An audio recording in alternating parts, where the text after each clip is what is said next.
Bonjour à tous. Donc, Elisabeth Ménard, moi je suis coordinatrice depuis plus de 3 ans maintenant, bientôt 4, de la plateforme PHV, personnes en situation de handicap vieillissante Kérage. Je suis de formation initiale éducatrice spécialisée, j'ai travaillé très longtemps en hébergement. Et voilà, donc je vous présente donc d'abord un peu le contexte dans lequel j'interviens. Le département de Loire-Atlantique a labellisé en 2016 4 plateformes de services qui couvrent, comme vous le voyez sur la carte, l'ensemble du territoire. Et donc, c'est un dispositif ressources on n'intervient pas en accompagnement direct.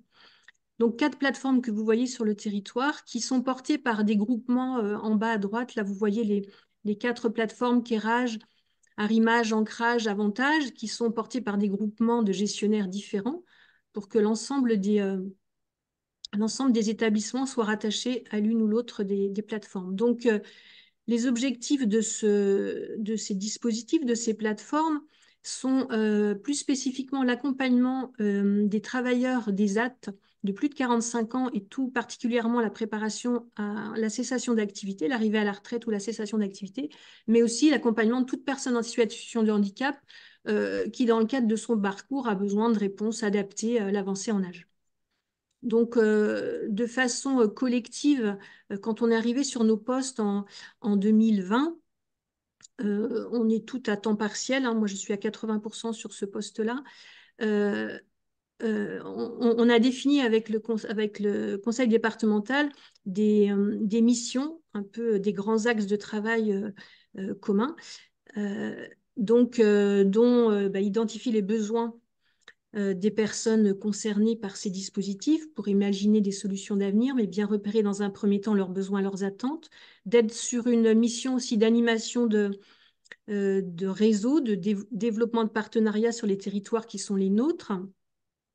Et puis, autour de 4 thématiques, l'habitat, la santé, tout ce qui est droits et ressources, l'accès aux droits et ressources, et puis tout ce qui est vie sociale, activités, etc. Donc ça, c'est les 4 thématiques sur lesquelles nos missions reposent. Tout ce qui est animation de réseau, ça repose sur ces 4 grands thèmes. Et puis, au travers de tout ça, bien assurer une fonction ressource près des personnes et des professionnels que l'on rencontre dans les établissements qui sont rattachés à chaque plateforme. Et voilà, proposer des projets, des actions spécifiques autour de l'avancée en âge. Et puis, au travers de tout ça aussi, bien soutenir la coordination de parcours des personnes, le public visé, et puis orienter vers des dispositifs du droit commun, ouvrir le maximum pour pouvoir proposer aux personnes des solutions qui correspondent à leur projet de vie, en développant des solutions innovantes quand on le peut, et de plus en plus d'ailleurs. Donc voilà, ça c'est la présentation générale des plateformes. Comme vous voyez sur le territoire, des répartitions bien spécifiques. Concernant Kérage, j'interviens sur 3 territoires de par le groupement. Un territoire plus à l'ouest, euh, en commun, sur un territoire commun avec la plateforme Ancrage, tout ce qui est Nantes-Aglo avec la plateforme Arrimage, et puis toute la partie vignoble. Donc 3 territoires bien différents, donc 3 dynamiques bien différentes, entre autres autour du partenariat. Mais j'y reviendrai un petit peu tout à l'heure. Donc voilà concernant l'ensemble des, euh, des plateformes et dans quel cadre, dans quel contexte j'interviens. Concernant plus spécifiquement Kérage, donc là on va passer à l'autre slide s'il te plaît, Christine. Euh, Concernant plus spécifiquement Kérage, juste vous donner quelques repères parce que chaque plateforme est composée de gestionnaires différents et structurés différents, enfin rattachés à des établissements. Enfin voilà, c'est très spécifique pour chaque plateforme. Concernant Kérage, juste dire que 9 ESAT sont rattachés sur le département à cette plateforme, portée par 4 associations. Vous les voyez, l'ADAPEI, l'APF, l'APUI Ouest 44 et l'Arche Le CNV. Et puis, en plus de ces 9 ESAT, il y a 25 établissements qui sont des établissements d'hébergement, les SAVS et les foyers de vie. Voilà, donc ça, c'est un peu la cartographie, enfin, voilà, tout l'ensemble des établissements qui peuvent m'interpeller dans le cadre des missions que que j'ai évoquées tout à l'heure, autour de grandes thématiques telles que enfin, voilà, soutenir, évaluer, prévenir, faciliter, préparer. C'est un peu les objectifs qu'avec l'ensemble des gestionnaires, on s'est donné pour développer les actions. Alors, soutenir dans un premier temps la personne dans son projet et sur son territoire de vie. Ça, c'est en évaluant avec elle ses besoins et en écoutant ses attentes. Et puis soutenir voilà, autour de cette personne les acteurs qui l'accompagnent. Prévenir autour de tout ça, prévenir les risques de rupture, de parcours, et puis tout ce qui est situation d'isolement. J'y reviendrai aussi tout à l'heure. Quelques chiffres que je redonne concernant Kirage, de par le nombre des AT, j'ai envie de dire 80% de mes actions et des accompagnements sont près des travailleurs des AT, ce qui n'est pas forcément le cas de mes collègues de par des territoires différents. Un autre chiffre qui est intéressant, enfin quelques autres chiffres qui sont intéressants à repérer pour Kirage, 50% des personnes en ESAT de plus de 45 ans sur les territoires de Kerrage habitent un logement autonome. Donc, ce qui veut dire que le jour où ces personnes quittent les ZAT, elles peuvent être éloignées des accompagnements à l'arrivée à la retraite, d'où l'importance de venir mettre des actions en place avec les professionnels autour de cette étape du parcours. Un autre chiffre, je termine, 30% de ces personnes de plus de 45 ans n'ont pas d'accompagnement en dehors de celui de l'ESAT, d'où l'importance aussi de leur faire découvrir et de les mettre en lien avec ce qui peut être ressource pour elles au fil de leur parcours et par par le biais aussi des échanges avec les professionnels pour qu'ils puissent eux aussi être ressources dans le cadre des accompagnements. Donc, comment, moi, je viens, en fait, la question qui m'était posée, alors ça, c'est un peu voilà, la photographie un peu de Kirage rapide, hein, je ne rentre pas dans les détails, mais là, je vais venir dans un deuxième temps maintenant, comment je viens sensibiliser les professionnels, accompagner leur questionnement. Donc, on va prendre la slide d'après, s'il te plaît, Christine. Euh, euh, en fait, autour de trois grands axes, soit dans le cadre d'une sollicitation autour d'une situation complexe ou pas, hein, ça peut être aussi dans le cadre d'une situation dans l'objectif de préparer la retraite avec la personne qui a pu s'anticiper, se projeter. Donc là, dans le cadre du soutien à la coordination de parcours, toujours hors contexte d'urgence, hein, j'interviens très rarement dans un contexte d'urgence. Donc ça peut être voilà, autour du soutien à la coordination de parcours. Donc là, pour vous donner un exemple, dans ce cadre-là, je suis sollicitée à peu près autour d'une quarantaine de fois sur l'année 2023. Vous voyez, j'étais sollicitée quarantaine de fois pour ce type d'intervention, de soutien aux professionnels autour de la coordination de parcours. Principalement, je le redis, près des travailleurs des AT, mais je peux aussi être interpellée dans ce cadre-là par un acteur du droit commun, assistance sociale, etc. Voilà, donc ça c'est le premier axe. Le deuxième, c'est tout ce qui est soutien à la mise en place d'actions collectives, de projets, de soutien voilà, la mise en place, au développement de projets qu'un établissement souhaite mettre en place, qu'une équipe souhaite mettre en place, ou une association. J'ai aussi intervenu dans le cadre associatif parfois pour être ressource dans la mise en place de projets autour de cette préparation à l'arrivée à la retraite ou au vieillissement de façon plus générale. Et puis, le troisième grand axe, c'est tout ce qui est développement de réseaux et de partenariats pour faciliter ce lien entre le secteur personnes âgées et le secteur personnes en situation de handicap pour développer des interactions sur les différents territoires. Donc, l'objectif de toutes ces actions, c'est vraiment de pouvoir, sans prendre la place des professionnels et se mettre à leur place dans l'accompagnement direct, c'est vraiment pouvoir développer des nouvelles compétences au travers de construction de solutions très concrètes. Voilà, en partant de ce qui existe déjà, de ce que les professionnels ont déjà réfléchi, ont déjà mis en place. Donc voilà, je fais très rarement du copier-coller, hein. Je m'adapte à là où en est l'équipe, là où en sont les professionnels, pour tirer des fils différents ailleurs, enfin ouvrir des des portes auxquelles ils n'avaient pas pensé. Voilà, c'est toujours une capacité, enfin voilà, il faut une capacité d'adaptation à chaque fois euh, pour que ça réponde voilà, au plus près des besoins de l'équipe et par leur intermédiaire des besoins des personnes accompagnées. Donc, je viens sur mon premier exemple, hein, l'interpellation donc dans le cadre d'une situation d'une personne accompagnée. Donc, là, c'est en lien avec un ESAT. J'étais venue près de cet ESAT présenter les missions de la plateforme en amont, hein, quand je suis arrivée sur mon poste. Et là, dans ce cadre-là, je viens surtout alors, présenter évidemment les missions, mais entendre aussi leurs besoins et leurs attentes autour de l'accompagnement des personnes en situation de handicap vieillissante pour valoriser ce qui existe et puis déjà proposer oui, proposer ce qui pourrait être ressource pour eux ou l'étape qui pourrait être faite à la suite de ce qu'ils ont déjà mis en place ou pas. Et quelques temps plus tard, donc j'ai été recontactée par cet établissement parce que il avait été décidé en équipe qu'un rendez-vous systématique serait proposé aux travailleurs des AT à partir de 50 ans, euh, avec la présence de l'ensemble des acteurs qui l'accompagnent, donc les AT, la structure d'hébergement quand elle existe, ou la famille, le mandataire s'il y a, enfin, les acteurs que la personne souhaite avoir avec elle lors de cet échange autour de la suite de son parcours et de l'arrivée à la retraite. Donc, c'est moi qui anime ce temps d'échange en professionnel ressources, extérieur à l'accompagnement direct, hein, qui a des avantages dans la façon de nommer les choses et voilà, en ressources extérieures.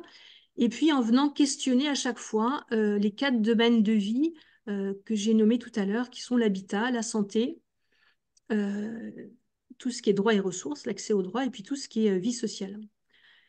Donc, j'ai rendez-vous avec Monsieur P, on va appeler Monsieur P, qui a 53 ans, en présence d'un professionnel de l'ESAT, d'un professionnel du foyer où il est hébergé, et puis d'une personne, d'un mandataire judiciaire.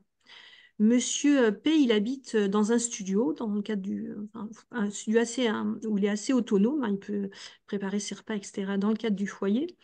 Il bénéficie donc d'une mesure de protection. Il travaille en ESAT à temps partiel, ce qui montre de plus en plus de fatigue hein, sur son poste de travail. Et à noter que M. P n'a aucun réseau familial porteur en dehors des acteurs professionnels qui l'accompagnent. Donc, son souhait, c'était de venir réfléchir après l'ESAT, qu'est-ce que je deviens, en sachant que l'après-ESAT, il est corrélé à l'après-FH, parce que sur le papier, les personnes qui résident en FH ne peuvent pas rester dans cet hébergement quand ils ont quitté l'ESAT. Hein, c'est pour l'instant comme ça, même s'il y a des pas de côté de fait par certaines associations, c'est de ce type-là, enfin, c'est cette question-là, qu'en tout cas, qui inquiétait là, Monsieur P. Donc voilà, au fil de l'échange, on aborde les différents champs d'un parcours de vie, hein, ce que j'ai nommé tout à l'heure, et puis les pistes qui en ressortent, et ce que retient Monsieur P, c'est avec la d'hébergement, sur les jours non travaillés, qu'il puisse aller découvrir d'autres types de logements sur l'agglo nantaise, parce que pour lui, ça reste son territoire, enfin un territoire auquel il est attaché, qu'il connaît, il veut poursuivre son parcours sur ce territoire-là. Donc, par exemple, voilà, je lui ai présenté ce qu'étaient les habitats inclusifs. Il était plutôt intéressé. Donc, voilà, je liste un certain nombre d'adresses vers lesquelles ils peuvent se tourner pour pouvoir mieux mesurer de quoi il s'agit. Donc, cette personne sera accompagnée par la structure d'hébergement, par le foyer pour pour ces visites-là. Et puis, l'autre piste que nomme, enfin voilà, ce que retient Monsieur P, c'est de pouvoir découvrir l'émission d'un SAVS. Donc, je lui propose de prendre rendez-vous avec des bénéficiaires. Je lui donne quelques noms de collègues qu'il connaît bien, de bénéficiaires du SAVS avec qui Monsieur P travaille sur son ESAT, avec qui il va pouvoir échanger sur, voilà, qu'est-ce qu'apporte un SAVS quand on habite un habitat inclusif, quand on habite un domicile. Enfin, voilà, comme son projet, c'était l'habitat inclusif, ça, c'est une autre piste de travail. Et puis, avec les AT, ce monsieur va participer à l'atelier préparation à la retraite qui existe dans l'établissement, dont un temps en accueil de jour une fois par mois, un accueil de jour d'EHPAD sur le même territoire de vie le même territoire que l'EHPAD, que les AT. Donc, ce qui donne une perspective hors secteur du handicap et voilà, ce que Monsieur P, en tout cas, il était plutôt intéressé par ces pistes-là. Donc là, dans la façon dont j'anime, chacun se dit qui fait quoi. Et Monsieur P présent, voilà, valide ou pas les propositions qui sont faites et les perspectives. Donc voilà. À la suite de ça, une fois que ce temps de concertation autour du projet de Monsieur P se termine, on décide de façon collective une temporalité d'un nouveau rendez-vous dans 6 mois, un an. Donc là, ce qui est décidé, c'est qu'on se revoit dans un an parce que voilà, il n'y a pas urgence pour ce monsieur, le départ à la retraite et pas dans l'année qui suit, ni dans... Voilà, il s'y prépare. Donc voilà, on décide que dans un an, je recontacte tout le monde pour refaire un point.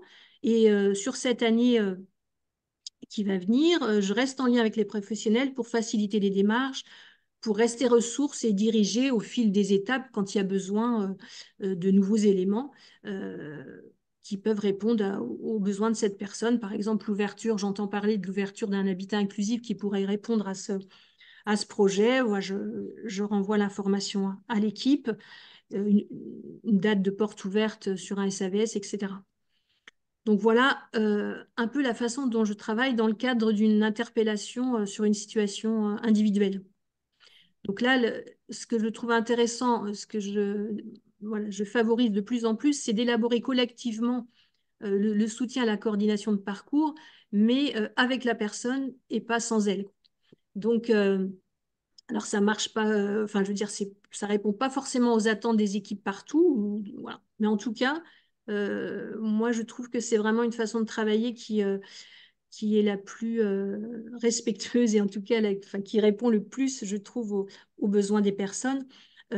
Après, c'est parfois l'un et l'autre, hein. Je peux venir rencontrer une équipe pour évoquer des nouvelles pratiques et puis dans un autre temps, venir avec cette même équipe échanger sur une situation. Donc voilà, je termine pour pas être trop long parce que je ne sais pas où on est rendu dans le temps, mais peut-être qu'il est. Ça va, ça J'avance, va. ça va? Ah, c'est facile. Le deuxième exemple, c'est le soutien à la mise en place d'actions plus collectives, de projets ou à viser plus de co-montage, où je viens un peu soutenir l'équipe dans un montage de projet à visée préventive, là.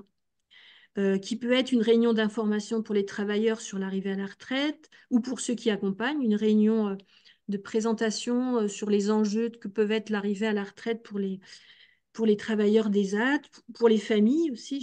J'ai participé à ces projets de temps de rencontre professionnels, familles et travailleurs sur l'arrivée à la retraite, parfois aussi en lien avec une équipe mobile, par exemple, sur qu'est-ce que le vieillissement, quelles sont les spécificités du vieillissement pour une personne en situation de handicap. Voilà, donc en fonction du souhait de l'établissement, de l'équipe, voilà, je co-anime avec autour de tout ça l'importance à chaque fois de diffuser de l'information, de sensibiliser. Et puis l'intérêt, comme sur l'exemple précédent, d'être en lien direct avec le public, ça permet aussi de bien repérer les besoins et d'ajuster les actions sur les différents territoires. Encore une fois, de ne pas faire sans eux et de mesurer, moi qui ne suis pas en accompagnement direct au quotidien, de bien entendre quelles sont leurs attentes. Donc, dans le cadre de ces projets, là, je vais prendre un exemple avec un SAVS où je suis venue, encore une fois, comme l'exemple précédent, rencontrer l'équipe au moment de ma prise de poste. Et puis, au fil des échanges, l'équipe mesure l'importance de sensibiliser sur la question du vieillissement et de mettre en place un groupe de parole qu'on appelle préparation à la retraite, en sachant que ce service accompagne des personnes retraitées et des personnes en activité. Donc, voilà, on se disait que c'était aussi une force dans ce service-là de pouvoir s'appuyer sur les deux publics qui peuvent être ressources l'un pour l'autre. Donc là, dans cet exemple-là de mise en place d'actions collectives, j'ai mis en lien cette équipe avec une association, une démarche portée par une association qui s'appelle Un avenir après le travail et qui propose une formation d'animateur retraite. Parce qu'un des professionnels s'est inscrit à cette formation et pour pouvoir avancer dans le projet parce que, encore une fois, l'idée là, c'est d'être ressource, c'est évidemment de ne pas faire la place. Il n'est pas question que j'anime seule, par exemple, un atelier retraite. Je viens toujours en soutien pour faciliter la mise en place. Donc là, c'est ce qui s'est passé. Et donc, je suis venue en soutien en évoquant par exemple d'autres projets du même type que je peux accompagner pour donner des exemples à ce professionnel et à cette équipe, voir ce qui peut être mis en place. Et puis, donc, je me suis inscrite dans une co-animation avec ce collègue sur les premières séances en favorisant à chaque fois le lien avec le droit commun. Et ces ateliers retraite, qui donc là, dans le cadre du SAVS, c'était une dizaine de personnes, retraités et personnes en activité, qui se retrouvaient à peu près tous les mois, tous les 2 mois, ou tous les 2 mois en fonction des...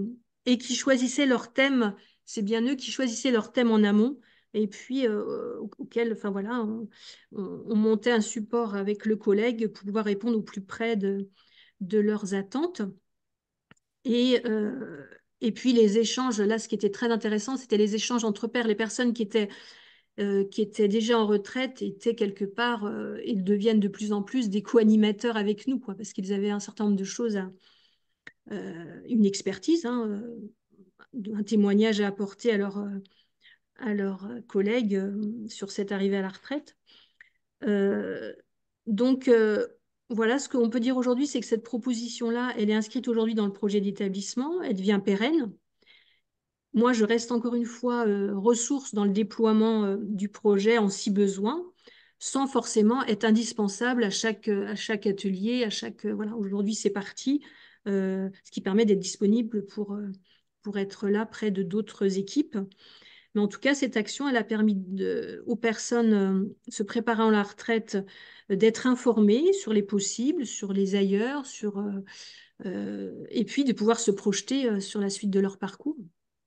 Donc, évite aussi les risques de rupture de parcours. Enfin, ça amène ces informations et ces aides à la projection limite hein, ces risques de parcours. Et puis, pour moi, c'est vraiment des actions qui sont complémentaires avec les concertations en individuel.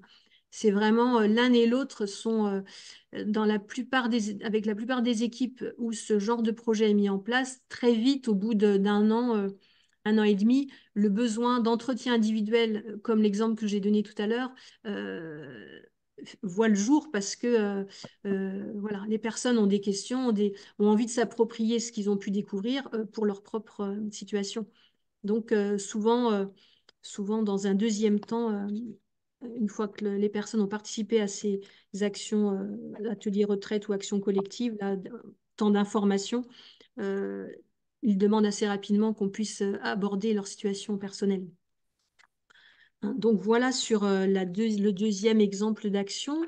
Je termine sur le troisième exemple qui est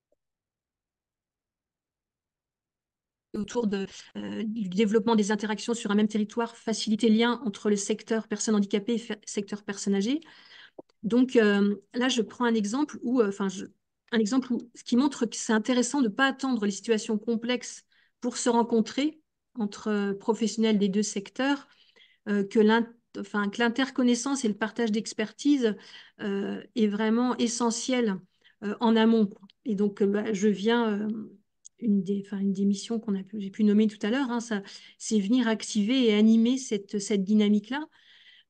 Par exemple, sans s'interdire de visiter, par exemple, des structures qui pourraient répondre au parcours des personnes, une résidence autonomie, un accueil de jour, etc., qui permettent ce temps d'interconnaissance hors situation d'urgence ou hors présentation hors inscription, quoi, et vraiment d'être dans de l'interconnaissance pour bien voir après tel établissement correspondra plus à telle personne. Une connaissance de chaque territoire permet ça, d'adapter les réponses et d'être plus juste dans ce qu'on peut proposer.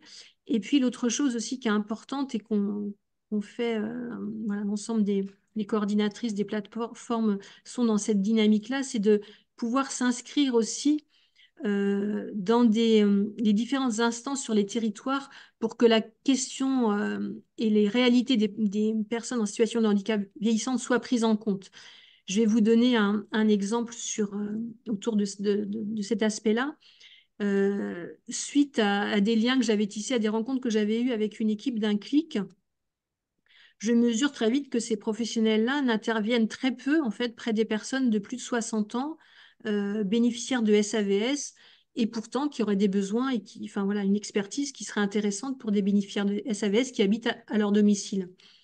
Donc j'organise sur ce territoire-là 2 rencontres où les SAVS du territoire et, euh, et le clic du territoire sont conviés pour un temps d'interconnaissance et puis que chacun puisse mesurer les missions des uns et des autres.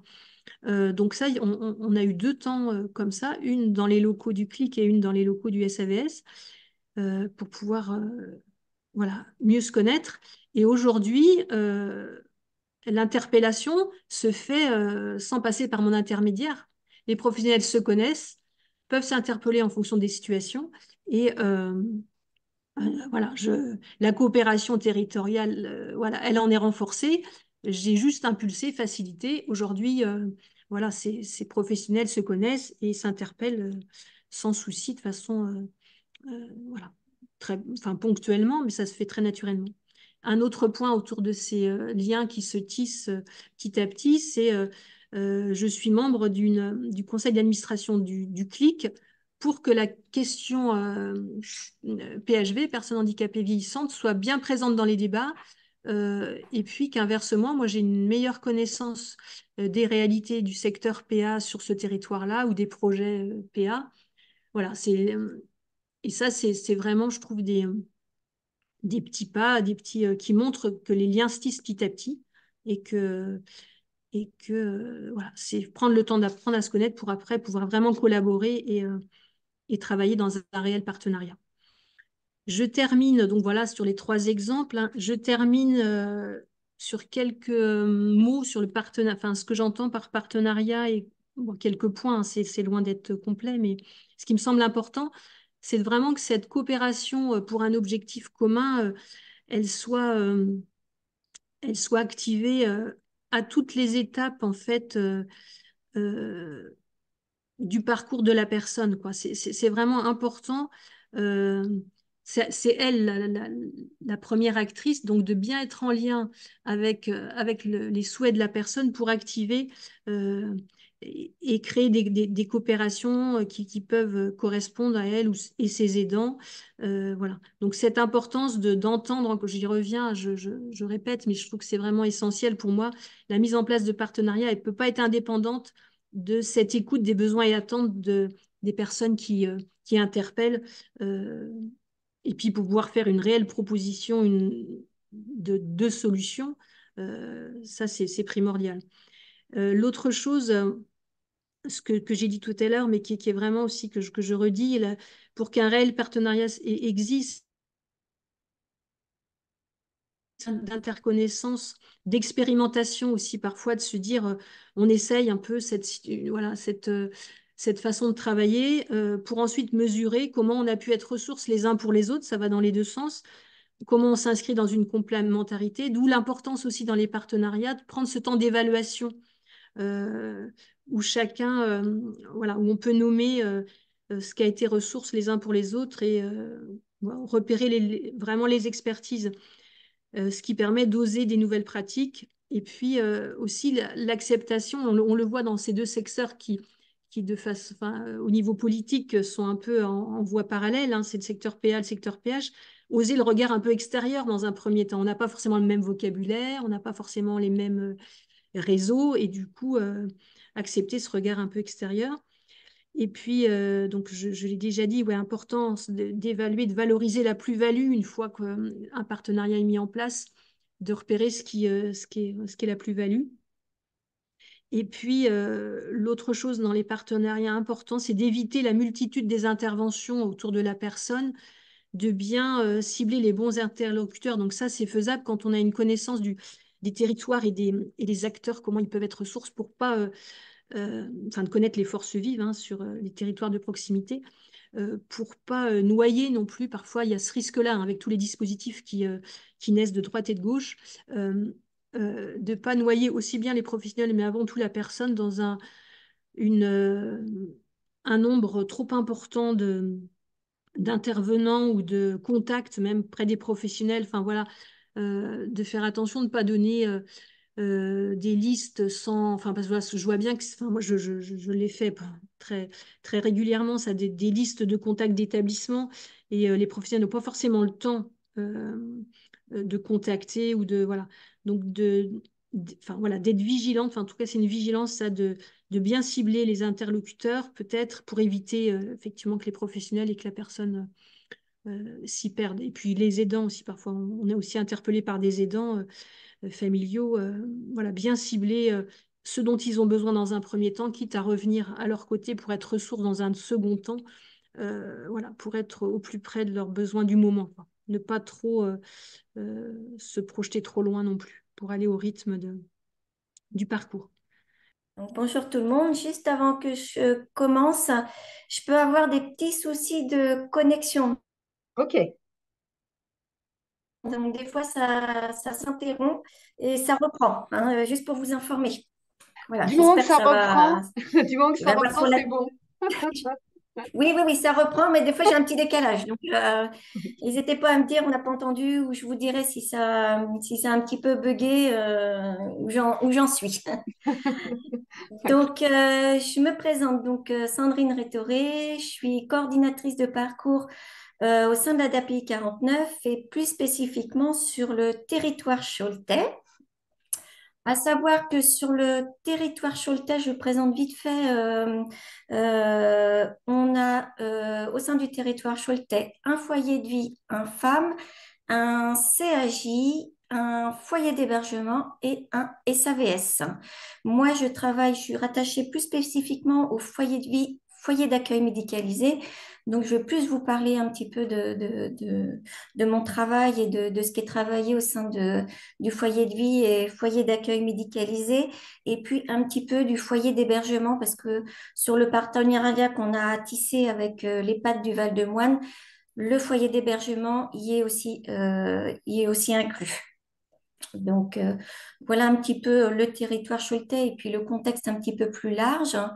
Nous, sur le foyer de vie, foyer d'accueil médicalisé qui a été créé en 89, on accueille au total 40 personnes, donc 23 personnes foyer d'accueil médicalisé et 17 personnes foyer de vie. Et en 2018, 2019, hein, sachant que toutes les personnes sont arrivées au foyer en 89 avec une moyenne d'âge de 20 ans, on s'est rendu compte, voilà, en 2018-2019, d'une certaine avancée en âge, hein. D'où je vous mettais un petit peu sur la slide, une moyenne d'âge de 51 ans sur le femme et 45 ans sur le foyer de vie.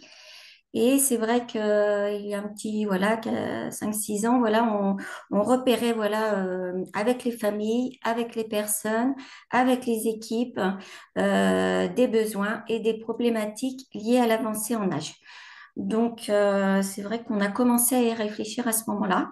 Hein. Avant, c'était un petit peu plus isolé, mais là, ça devenait un petit peu plus important sur l'établissement. Je vous expliquerai après notre cheminement hein, par rapport à ça. Je vous présente vite fait le Val-de-Moine, donc avec qui on travaille. C'est un EHPAD qui a été créé en 2016 sur Cholet. Il a la particularité qu'il y a un UPHA au sein de l'EHPAD. Je vous ai mis voilà un petit peu 74 logements. Et puis au niveau du PHA, il y a 10 personnes UPHA. Et puis les particularités quand même qui sont plutôt intéressantes avec des professionnels pluridisciplinaires hein, qui se rapprochent un petit peu de notre contexte médico-social. Je veux bien que vous passiez à la slide d'après, Christine. Donc voilà, si j'en reviens un petit peu au tout départ de ce que je vous expliquais, hein, donc c'est vrai qu'on voyait, hein, c'était plus des situations isolées, mais plusieurs situations, hein, qui nous interpellaient, les familles pouvaient nous interpeller, les personnes également, hein, elles nous disaient qu'elles voulaient arrêter les activités, elles voulaient être trop calmes, au niveau somatique, on avait aussi des problèmes liés au vieillissement, hein, qu'on observait.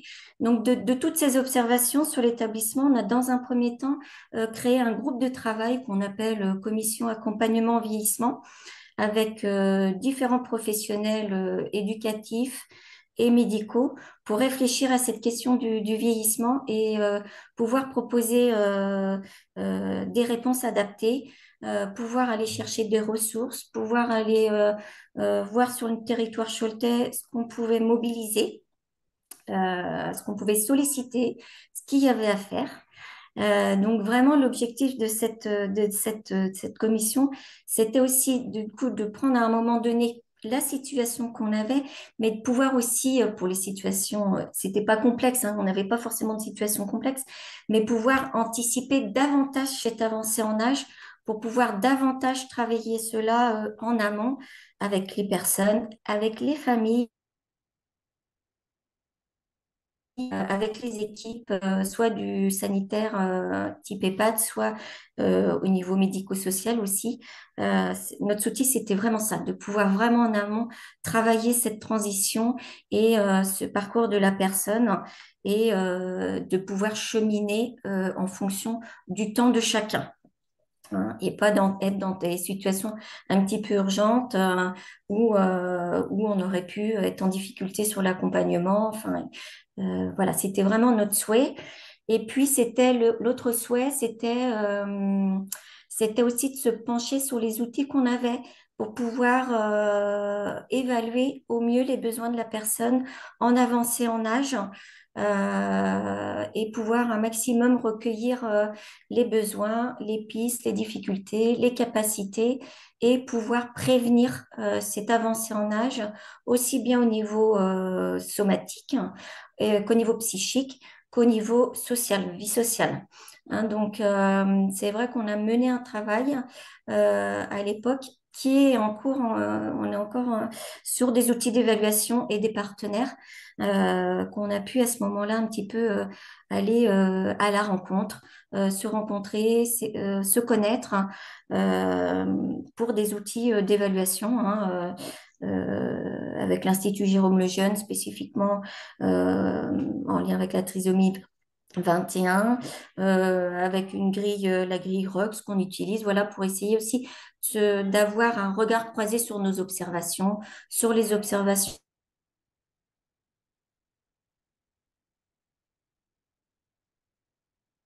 des familles, et puis on s'est mis aussi en lien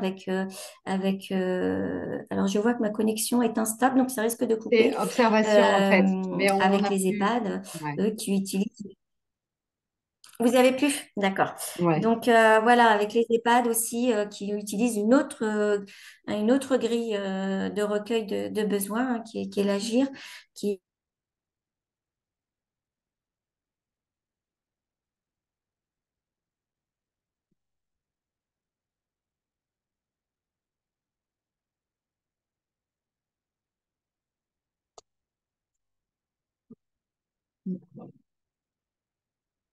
des Alors là, ça a coupé pendant solutions adaptées, hein, Sandrine, et ouais, les solutions, Sandrine, ça c'était a pas coupé là. forcément. Oui, Ah, pardon. je confirme, on a Ah, loupé quelques secondes. d'accord. Alors, ça a coupé à partir de quel moment? Parce que moi, ça n'a pas coupé du coup.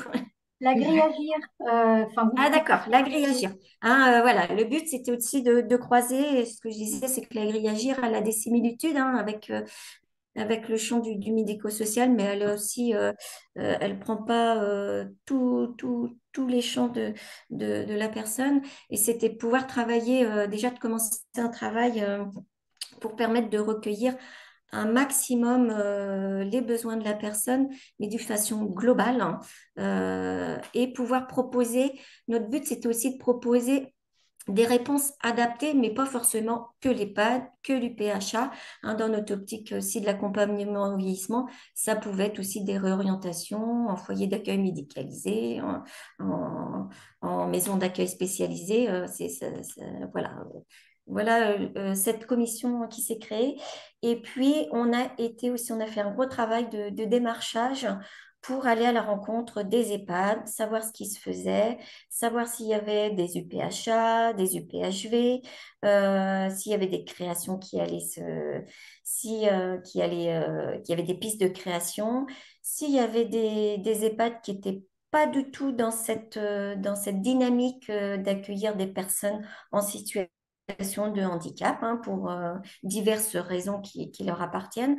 Donc, on a fait tout un recueil aussi au niveau territoire, voilà, pour pas non plus perdre de temps dans le parcours de la personne et aller l'inscrire dans des établissements qui de fait, soit pour diverses raisons, ne pouvaient pas accueillir une personne en situation de handicap. Donc, c'était le projet d'aller en EHPAD. Voilà un petit peu notre cheminement. Hein. Euh, Vous pouvez passer à la slide après Christine. Et dans notre cheminement, du coup, on a pris contact avec l'EHPAD du Val-de-Moine, qui est situé sur le territoire choletais, nous à 5 minutes de l'établissement. C'est vrai que j'y reviendrai tout à l'heure, mais facilite grandement nos échanges et notre disponibilité. Voilà, dans le démarchage qu'on a fait, voilà, on était à la rencontre de cet EHPAD et l'avantage aussi qu'il y a, c'est qu'il y a un UPHA. Donc, c'est vrai que c'était une porte d'entrée qui a facilité notre partenariat. On a fait plusieurs rencontres ensemble avec moi-même, sur les pas, disons, une coordinatrice entre directions et avec des membres des équipes aussi, pour voir pour voir un petit peu les besoins de chacun, recueillir les besoins de chacun et puis voir comment on pouvait travailler là-dessus, voir nos difficultés et de là-dessus monter un partenariat. Alors, nous, on rencontrait sur l'établissement des difficultés liées propres à l'accompagnement au vieillissement, même si voilà, on n'était pas non plus en difficulté, mais c'est quand même un accompagnement spécifique, la personne en avancée en âge. Et eux, de leur côté, est très, très, très preneur d'avoir des connaissances sur la personne en situation de handicap, sur les outils qu'on utilisait, sur les problématiques rencontrées. Donc, c'est vrai qu'à un moment donné, on s'est dit, ben, en fait, on peut vraiment faire connaissance et partager des expériences, partager des outils communs. Enfin, voilà, ça, c'était un axe de travail. L'autre axe, c'était vraiment autour de la personne. Qu'est-ce qu'on pouvait mettre en place? Autour de sa famille aussi. Qu'est-ce qu'on pouvait mettre en place pour faciliter quand il y avait un projet d'EHPAD ou du PHA, faciliter vraiment en amont, cette transition et accompagner vraiment en amont ce projet d'un ailleurs, d'un autre mode de logement pour la personne et pour la famille aussi. Donc, c'est vrai que du coup, là, on a travaillé alors, auprès de la personne, sur effectivement des visites d'établissements de l'EHPAD et on a monté en parallèle des activités en commun avec l'EHPAD et l'UPHA. On emmène à peu près trois par an. Ça peut être divers et varié, c'est autour d'une activité commune. Ça peut être un atelier crêpe, un atelier jeu, enfin voilà, une sortie au restaurant. Et le but, en fait, c'est sur ces trois activités, il y en a une qui se mène à l'EHPAD, une qui se mène au sein du foyer, et puis une qui se mène en extérieur. Et le but, vraiment, c'est d'échanger, que les personnes accompagnées puissent échanger avec les personnes âgées ou les personnes de l'UPHA, que les professionnels se rencontrent aussi, hein. Et puis nous aussi, on travaille aussi avec les familles. C'est un axe dans le projet de la personne. C'est une activité en tant que telle, voilà, sur ce qui s'y mène, sur ce qui s'y fait, voilà, ça fait partie d'une activité posée sur l'établissement. Donc ça, c'est vraiment, je ferai un petit bilan après hein, de ce partenariat-là. Et puis, il y avait un autre axe aussi, c'était aussi vraiment l'interconnaissance aussi entre professionnels, mais vraiment sous la forme d'un petit peu d'un vie ma vie, un petit peu, hein, on appelle ça un petit peu d'immersion.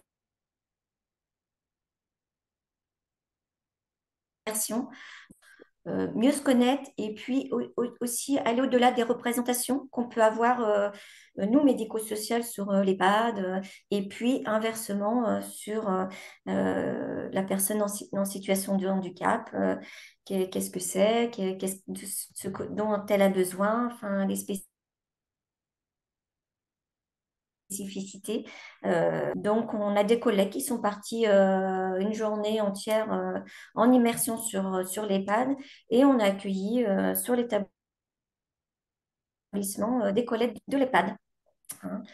Voilà, en immersion, au-delà d'un projet autour de la personne. Voilà, donc ça, on a 2, 3 journées aussi d'immersion par an. Hein. Voilà. Et puis après, quand il y a vraiment des situations vraiment spécifiques, des projets spécifiques, là, j'en reviens vraiment à la personne, hein, quand il y a le souhait d'un ailleurs, d'être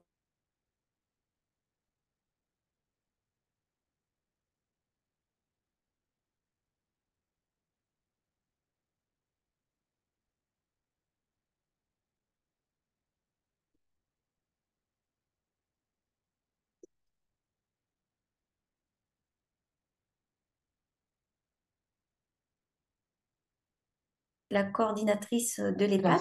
Sandrine, il y a eu une coupure Ah, il y a une quand tu coupure. parlais du projet spécifique. Tu parlais de besoins d'ailleurs. Ça s'est coupé Voilà, là. hein, voilà, on travaille aussi vraiment quand, voilà, quand on a fait notre évaluation, quand on a observé, quand c'est le souhait de la personne qui l'exprime, hein, d'arrêter les activités, d'être calme. Du coup, voilà, on s'arrête à un moment donné et puis on rencontre la personne, on rencontre la famille. Enfin voilà, il y a tout ce travail qui est fait en amont et puis après, on va pouvoir proposer des pistes. Et comme piste, on peut avoir, hein, ou pas, hein, mais ça peut être une piste de l'EHPAD hein, ou de l'EPHA du Val-de-Moine. Et du coup, là, on va pouvoir travailler vraiment en amont sur moi, de mon côté.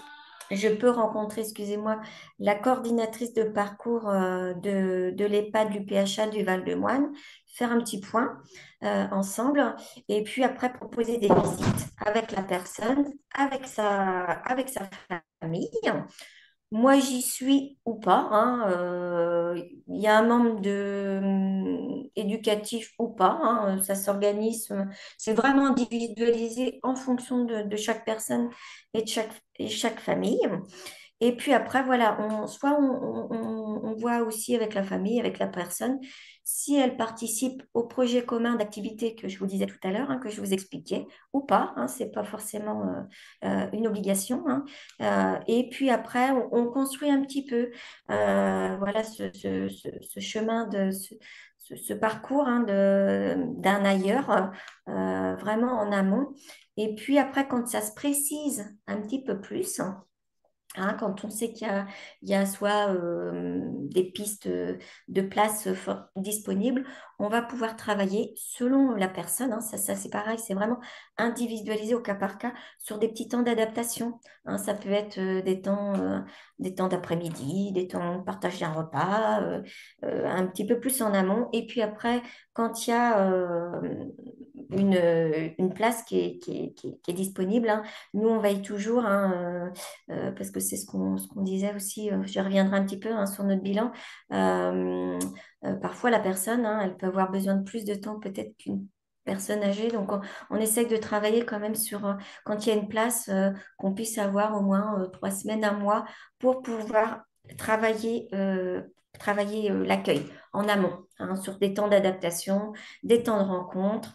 Nous, on puisse se déplacer sur les BAD en amont, que les référents qui vont accompagner la personne puissent se déplacer aussi sur des temps, hein, du quotidien pour recueillir un maximum de personnes, de données, excusez-moi. Et puis après, il y a bon, ben, l'admission. Et puis, nous, notre travail aussi, et ce qui facilite, on est à 5 minutes, c'est de pas, une fois que la personne est admise, de laisser la personne, de laisser la famille et de laisser les professionnels de l'EHPAD, hein, de se dire c'est fini, de vraiment faire continuer le travail après l'admission, qui est pour moi tout aussi important que l'avant et le pendant, hein, et qui est pas à oublier et à négliger, hein, à penser. Donc voilà aussi dans notre partenariat. Et puis ce qu'on va essayer de développer, hein, qu'on n'a pas encore mis en place, hein. Alors ce qu'on a mis un petit peu en place quand même l'année dernière, c'était des partages d'expériences, hein. Donc on est intervenu, nous, tout un groupe de professionnels et un petit peu de formation, hein, de professionnels du foyer. On est intervenu sur les pannes pour présenter le foyer, présenter les différents handicaps, maladies des personnes qu'on accompagnait, et puis présenter vraiment tous nos partenaires, hein, et tous nos outils qu'on utilisait pour mieux accompagner, hein, la personne en situation de handicap. Donc, on avait ce travail-là sur 2 temps de réunion. Et puis, eux, de leur côté, ont fait aussi ce travail-là, hein, de présentation de l'EHPAD, qu'est-ce qu'un EHPAD, et puis présentation aussi, qu'est-ce qu'on entend pour personnes vieillissantes, les paliers du vieillissement, les partenaires qu'ils avaient, quels étaient ce qu'ils observaient, les paliers, enfin, etc. Et qu'est-ce qu'ils pouvaient mettre en place, les échelles de douleur, où nous, on était un petit peu moins experts. Du coup, on a fait tout ce travail-là l'année dernière. Et puis sur la projection de de cette année, ça serait plus de faire des formations conjointes, hein, sur des difficultés qu'on rencontrerait et où on pourrait monter des formations conjointes, hein, qui serviraient aussi à continuer ce partenariat-là, d'échange, de connaissances, et puis pourquoi pas aussi associer les familles dans ce partenariat-là. Je ne sais pas au niveau du timing où j'en suis. C'est pas mal, c'est pas mal. C'est pas mal, hein. Il est 15h07, Euh, ça va. voilà, je vais donner un petit peu voilà, le bilan un petit peu de ce partenariat-là. Après, si j'ai le temps, je pourrais prendre un exemple concret, un ou des exemples concrets de ce partenariat-là. Vous me direz au niveau du Ouais, temps, ouais, ouais. hein. Donc, c'est vrai, comme je le disais, hein, ce bilan-là, on a 2 ans de recul, hein, voilà, qu'on a ajusté vraiment et qui a vraiment bien fonctionné l'année dernière, hein. Il a vraiment pour but, hein, de vraiment faciliter la transition et puis l'adaptation de la personne à son nouveau lieu d'habitation, hein, et puis de travailler vraiment, hein, j'y reviens, hein, mais vraiment en amont sur le souhait de la personne, travailler avec la famille, qui est vraiment un des axes aussi très importants à prendre en compte, hein, l'entourage, hein, dans ce projet d'un ailleurs, hein, ce qu'on a pu repérer aussi sur ce bilan, hein, sur ce qu'on disait avec l'EHPAD, hein, c'est qu'ils ont un fonctionnement quand même similaire, hein. Donc moi, je parle vraiment du foyer de vie femme, et qui peut être aussi un petit peu foyer d'hébergement, hein, pour les personnes qui progressivement arrêtent aussi le travail ou qui vont à l'ESAT vraiment de façon partielle.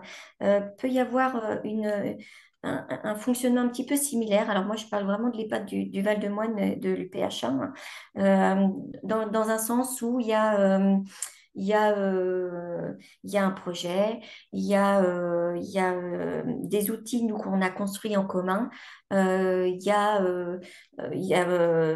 des besoins similaires où le matin on est un peu plus tranquille, où les personnes nous disent qu'elles veulent être un peu plus tranquilles le matin et l'après-midi plus des activités, hein, une vie sociale, soit à l'EHPAD comme nous, soit sur l'établissement, ou soit à l'extérieur, hein. Nous, ce qu'on favorise aussi, c'est que, et le travail qu'on fait avec l'EHPAD, c'est que vraiment les activités que la personne elle avait au foyer, elle puisse les continuer à l'EHPAD et à l'UPHA, hein. Donc il y a toujours ce lien qui se fait et cette continuité sur cette vie sociale. Hein, donc, des fois, parfois, on peut être relais, hein, vraiment au tout départ, hein, pendant les 6 premiers mois, pendant un an, sur tout ce qui est, par exemple, séjours adaptés où à l'EHPAD, ils sont un petit peu moins, j'allais dire, travailler un petit peu moins là-dessus avec les personnes âgées. Donc, nous, on peut prendre le relais, on peut être soutien, on peut dire comment on travaille, on peut dire les partenaires, hein. Nous, notre but, c'est aussi de travailler aussi cette vie sociale-là, mais c'est retrouver à l'EHPAD et à l'UPHA, hein, parce que tous les après-midi, il y a des activités de proposer. Et puis, nous, voilà, on fait le lien avec les partenaires qu'on a ou qu'avait la personne à proprement dit, hein. L'EHPAD n'hésite pas à nous solliciter pour nous dire, ben là, j'ai une personne qui voudrait faire de la danse, mais eh ben je ne sais pas. Nous, on a quand même un bon panel de partenaires avec qui on travaille. Donc, voilà, on fait le lien et puis après, on s'efface, hein, vraiment, hein. Donc, c'est vrai qu'il y a des similitudes, hein. Franchement, au-delà des problématiques, j'oserais dire, des similitudes au niveau du ratio d'encadrement qui n'est pas le même. Mais au niveau du rythme de la personne et des activités, on essaye de garder ça et on voit qu'il y a des similitudes, ce qui permet la transition aussi, ce qui facilite la transition pour la personne et pour la famille, hein, parce que le grand questionnement, c'est la famille, c'est ce qui va garder, c'est un minimum d'activité, une vie sociale. Donc, voilà un petit peu. Bah, tout à l'heure, dans ce que je présentais, hein, vraiment, ce bilan, c'est vraiment l'interconnaissance et puis vraiment de partager les expériences et puis notre expertise de part et d'autre, eux du vieillissement et nous du champ du handicap.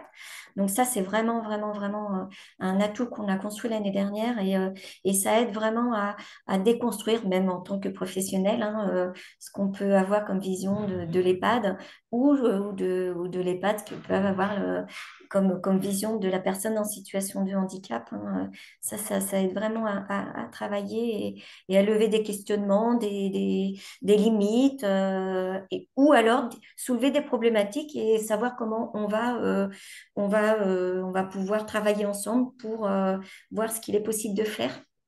Donc ça, c'est vraiment facilitateur aussi. J'en ai un petit peu parlé vite fait tout à l'heure, mais c'est vrai que la proximité géographique fait qu'on peut être vraiment, vraiment disponible les uns comme les autres. Voilà, on n'a pas 2 heures de route à faire. 5 minutes, on s'appelle, on organise ça. C'est vraiment facilitant et c'est rapide en fait. C'est fluide, c'est rapide. On n'attend pas 3 semaines pour se rencontrer, hein. Voilà, dans la semaine, on arrive à se trouver un créneau et puis on y va, ils viennent. C'est vraiment facilitateur. Ce qui est facilitateur aussi dans ce partenariat-là, hein, et puis je pense que quand même, hein, c'est quand même une grande porte d'accès, c'est qu'il y a une UPHA et ils ont des moyens spécifiques, hein, quand même une coordinatrice, ils ont des AMP, AES, voilà, qui facilitent aussi, hein, ce partenariat-là. Et puis la transition avec du secteur médico-social au secteur des personnes âgées pour la personne, la famille. Ils ont aussi le souhait, je ne l'ai pas noté, hein, mais du coup, c'est une volonté de la directrice, hein, de l'EHPAD. En fait, les personnes de l'EHPAD, le personnel de l'EHPAD travaille aussi sur l'UPHA, hein. Toutes les semaines, il y a 1 ou 2 personnes de l'EHPAD qui va travailler sur les PHA. Et voilà, il y a un roulement comme ça qui est fait, ce qui permet quand même à l'ensemble des professionnels de l'EHPAD et du PHA d'avoir une connaissance de la personne et de l'accompagnement de la personne en situation de handicap.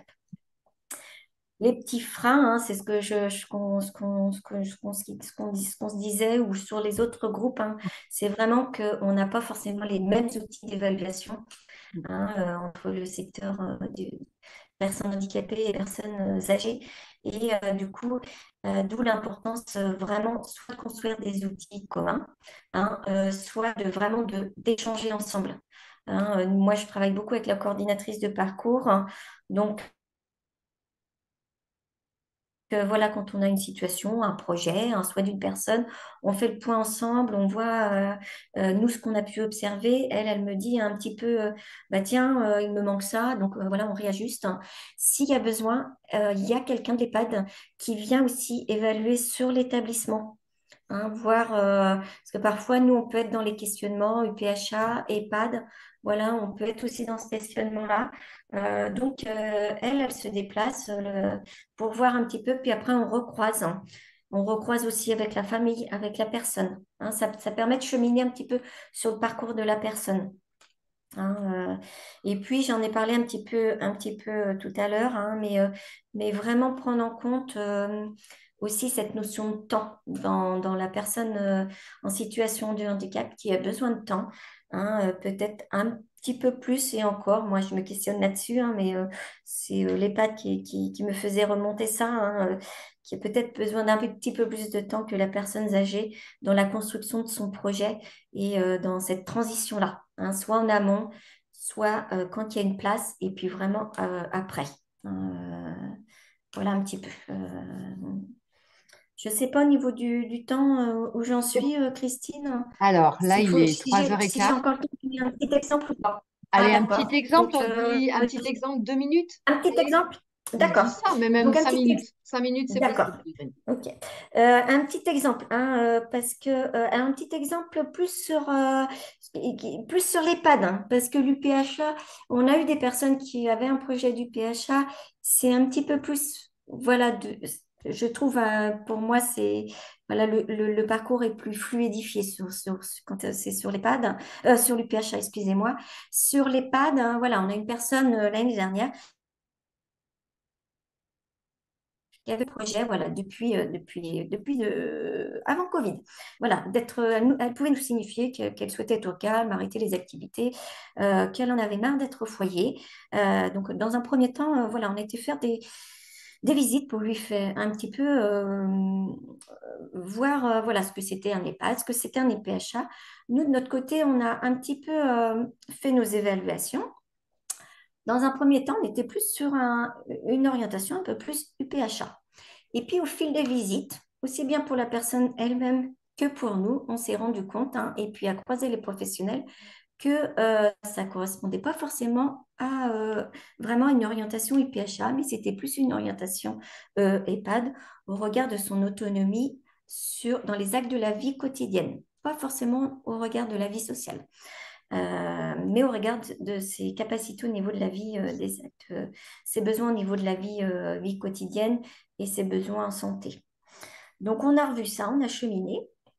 Et puis, du coup, on est allé plus sur un projet d'EHPAD.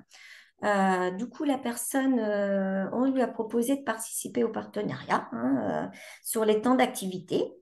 Ça s'est fait comme ça. Et puis, en parallèle, elle s'est inscrite sur l'EHPAD du Val-de-Moine il y a 2 ans maintenant. Donc, elle a participé à l'EHPAD voilà, aux activités 3 ou 4 fois par an. En attendant, nous, on a des personnes qui ont été accueillies sur l'UPHA. Donc, on fait aussi des visites, hein, pour maintenir le lien. On va prendre le café. Donc, elle était toujours associée à ça.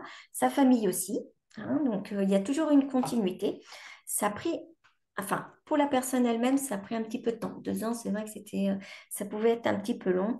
Dans le bilan qu'on se faisait avec l'EHPAD, parce que moi je m'interrogeais, est-ce qu'il y avait encore d'autres axes qu'il fallait qu'on travaille pour un accueil sur l'EHPAD, hein, sur la partie EHPAD. Eux, ils avaient vraiment le souci d'accueillir cette personne-là.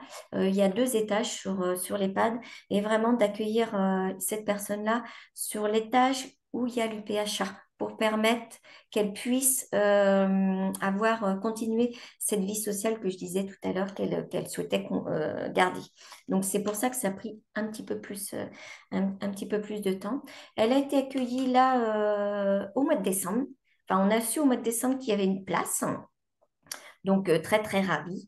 Donc, mais comme tout ce travail d'adaptation avait été fait avant, Donc, on a refait une visite pour savoir si c'était vraiment toujours son projet. On s'est mis en lien aussi avec les professionnels. On a fait des rencontres pour voir, pour recueillir vraiment les derniers besoins, ce qui avait été mis en place, les partenaires, les besoins en santé, les besoins en vie sociale, tout ce qui était construit autour de la personne. Il y a les personnes de l'EHPAD, comme je vous disais tout à l'heure, qui sont venues en amont de l'admission ici, sur vraiment une demi-journée, voir un petit peu comment ça se passait. Et puis cette personne-là a été accueillie début janvier. Hein, donc voilà, on a participé au déménagement, on a fait encore du lien après, soit lien téléphonique, soit on s'est déplacé. Et puis, voilà, donc, enfin là, le retour que j'ai, c'est que ça se passe vraiment très, très bien. On a refait des petits ajustements, mais je vous disais, soit on s'est déplacé, soit par téléphone, et que ça se passe très, très bien. La personne, elle a gardé, voilà, elle faisait partie de groupe Foi et Lumière, donc elle a gardé ça, elle y va. Elle fait partie de séjours adaptés, elle continue ses séjours adaptés. Elle avait toujours, elle allait chez le coiffeur, enfin voilà, des choses à l'extérieur qu'on a souhaité maintenir, mais on n'a pas laissé l'EHPAD comme ça. On a dit, ben, on a mis des moyens en place, en fait, nous, avant, pour que la personne, elle puisse garder ça, parce qu'on a bien conscience que sur les moyens de l'EHPAD ne sont pas les moyens que nous, on a aussi aux moyens humains. Donc, vraiment en étayant tout ça en amont et pendant, eh bien, ça continue en fait le après. Et puis, on les soutient vraiment après. Hein. Et puis là, on a eu une rencontre dans pas longtemps pour faire un bilan. Et puis, s'il y a des besoins, voilà, on réajuste vraiment aux besoins. Donc, voilà un petit peu un retour d'expérience. Ce qui se fait aussi sur l'UPHA. Mais du coup, sur l'EHPAD, moi, voilà, je me questionnais un petit peu, moi, de mon côté, sur l'EHPAD. Voilà, au regard parce qu'il y a un petit peu plus de moyens aussi sur l'UPHA, au regard des moyens sur l'EHPAD, voilà, je me questionnais comment ça pouvait être mis en place et comment on pouvait être ressources sur la partie plus spécifique EHPAD.